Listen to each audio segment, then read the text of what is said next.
Okay, welcome back to the new user video series. So here we are going to talk about combining the ticket routing and the scheduler engine. So as you saw in the previous video, whenever you set up ticket routing, it will make the decision on which resource or user in Autotask gets a ticket whenever it's dispatched or escalated.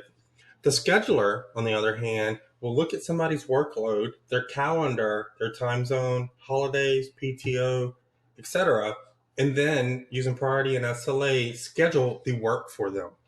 So what you can do is you can actually combine those two actions. So let's work through why you would do that and when you would do that. So when you're dispatching a ticket, for example, and you want to assign it to somebody, you generally also want to tell them when they should work on it. Generally, that's based on SLA and priority. And so by default, whenever you do a ticket route, then it's going to assign it to that person, but not actually schedule work. That person still has to make the effort of going and prioritizing the ticket and determining when they're going to work on it. When we combine the two, we can get rid of that extra step, which actually is a very tedious step because it typically involves a lot of work. So let's do an example. We are going to do an initial dispatch on an empty ticket. And just for the note, we'll just put dot, dot, dot. Again, that is optional. You can disable form requirements based on what you want to do. We'll give the routing engine a couple of seconds. It has to talk to the API, so that takes a couple of seconds. Notice in our example workflow, we had defined me as the first person. And we'll just refresh it again just to make sure everything's clear. Notice no service calls, no work scheduled. All it did was route the ticket to the correct person according to our rule. That totally makes sense. So the next thing you would have to do is you have to go manually schedule them. And so I'd pick P pairs and how much time, and then I would schedule them. So what we're going to do now is we're going to make it where the ticket routing engine will also schedule them. And this can be done in a very customizable way. You can do it for an entire rule, just for certain teams. So what we're going to do, we're going to go into Rocket Ship Admin, and then we're going to go to our ticket routing rules. And remember the routing rule we've been using, it tells you which one it is. It's this rule right here.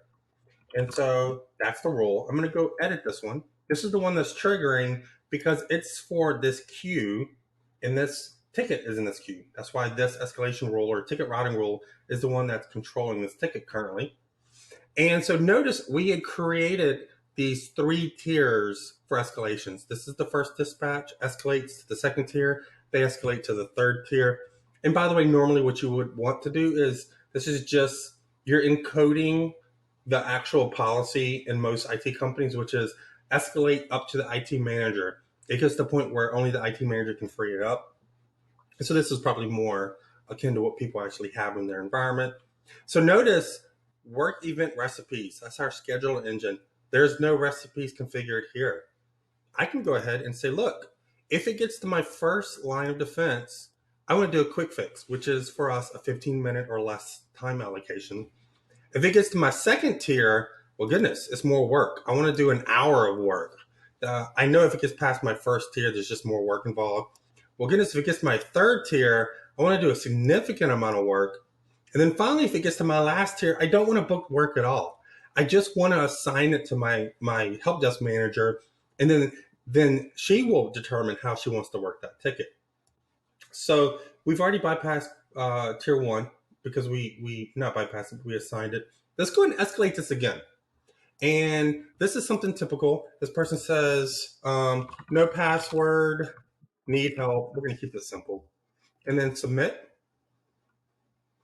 All right, I paused it for about 10 seconds just to let everything happen. We hit the API, we make some changes.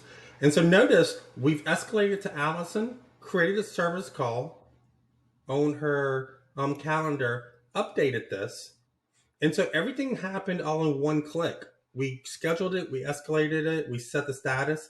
This was done by the macro, this was done by the scheduling engine, and then this was done by the ticket routing engine. So if I escalated again, it would book the next person. This should have been for I think we set for half an hour or 1 hour. And then if we escalate it again, it would go up to that larger number. And then if we escalate it yet again, it would go to the help desk manager, and it would not actually allocate any time as we had desired.